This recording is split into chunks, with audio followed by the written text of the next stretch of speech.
இன்று சந்தான சப்தமி. ஒவ்வொரு தினத்திற்கும் ஒவ்வொரு சிறப்பு உண்டு. பங்குனி மாத சுக்லபக்ஷ சப்தமி என்றழைக்கப்படும் வளர்பிறை சப்தமி தினத்தை சந்தான சப்தமி என்றும் கூறுவர். மேலும் வெள்ளிக்கிழமையும் சேர்ந்து வந்தால் அதனை கமல சப்தமி என்றும் புராணங்களில் போற்றப்படுகிறது. உலகத்தின் உயிராக சூரிய தேவர் விளங்குகிறார். வேதகாலம் தொட்டு சூரியனை குறித்த குறிப்புகள் இடம்பெற்றுள்ளன. ரிக்வேதம் சூரியனை 3 வித அக்னியில் ஒன்றாக விவரிக்கிறது. யஜுர்வேதம் சகல உலகங்களையும் ஒளிபெறச் செய்பவர் என்று போற்றுகிறது. அதர்வண வேதம் சூரியனை வழிபட்டவர்கள் இதய நோயிலிருந்து விடுபடுவர் என்று வழிகாட்டுகிறது.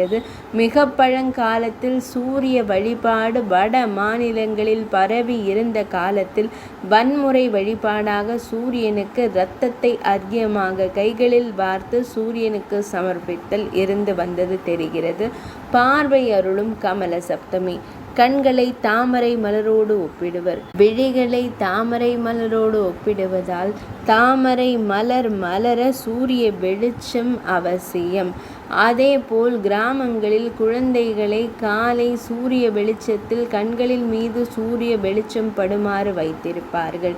ஜோதிடத்தில் சூரியன் வலது விழிக்கும் சந்திரன் இடது விழிக்கும் காரக கிரகங்களாக அமைந்துள்ளனர். கமல சப்தமி தினத்தில் சூரிய பகவானை வணங்கி வழிபாடு செய்பவர்கள் பார்வை கோளாறுகள் நீங்க பெறுவார்கள். பார்வை கோளாறை நீக்கும் காரகர் சுக்கிரன் என்பதும் வெள்ளிக்கிழமையோடு வருவது கமல சப்தமி என்பது குறிப்பிடத்தக்கது. மேலும் சூரியனை ராஜகிரகமாக வேதம் போற்றுகிறது. கமல சப்தமி விரதம் இருப்பவர்களுக்கு செல்வ செழிப்பு ஏற்படுவதோடு ராஜ வாழ்க்கை கிட்டும் என்பது நம்பிக்கை. சந்தான பாக்கியம் தந்தருளும் சந்தான சப்தமி. சூரியனை ஆத்மகாரகன் என்று பாரம்பரிய ஜோதிட நூல்கள் போற்றுகின்றன.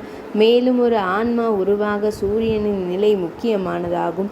மேலும் ஒருவருடைய சுக்கிலத்தில் உயிரணு வளரவும் பல்கி பெருகவும் சூரியனின் வெப்பம் மிகவும் இன்றியமையாததாகும். எனவே எந்த காரணங்களால் புத்திர தோஷம் ஏற்பட்டாலும் சந்தான சப்தமியில் சூரிய பகவானை வணங்கு புத்திர தோஷத்தை நீக்கி சத்புத்திரம் எனப்படும் குழந்தை பாக்கியம் ஏற்படும் என்பது உறுதியான நிதர்சனமான உண்மை. சந்தான சப்தமி வழிபாட்டு தகவல்கள் இனிதே நிறைவடைந்தன.